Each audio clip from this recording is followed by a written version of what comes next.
এই দেখো বন্ধুরা, আমি আজ কী রান্না করছি জানো? আমি শিম আর আলু ডুমো ডুমো করে কেটে রেখে দিয়েছি। আর এইখানে দেখো, দেখেছো, এটা একটা অন্ধকার করছে, তার জন্য ভিডিও করছি তো। আর লাইটটা ঠিক অপোজিটে রয়েছে, ওই জন্য ছায়াটা পড়ছে।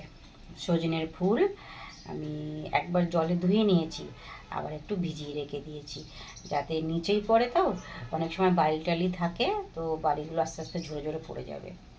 এই যে শিম দিয়ে, আলু দিয়ে, আর কড়াইশুঁটি দিয়ে, আর সজনের ফুল একটা ভাজা ভাজা করে একটা রেসিপি বানাবো।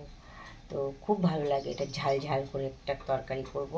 ভাজা ভাজা ওটা মানে শুকনো শুকনো হবে একটা তরকারিটা, শুকনো শুকনো আবার একটা মাখা মাখা গা মাখা গা মাখা মতন হবে, একটু ঝাল ঝাল করে।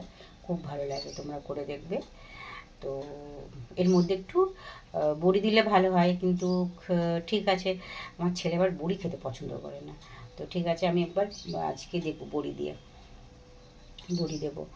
আমি মুসুর ডালের বড়ি করেছি, সেটা আছে, সেটা আমি আজকে দেব।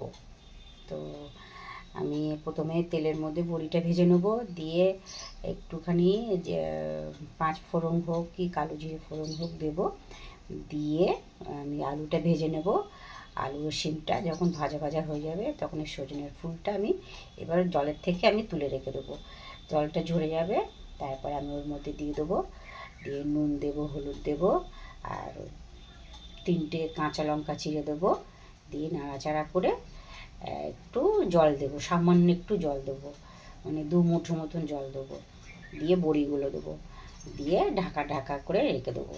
এরকমভাবে আজকে আমি রেসিপিটা করব। তোমরা এরকম করে দেখবে, খুব ভালো লাগবে খেতে। আরও ভালো লাগে এটা বড়া, বেসন দিয়ে বড়া করলে খুব ভালো লাগে খেতে।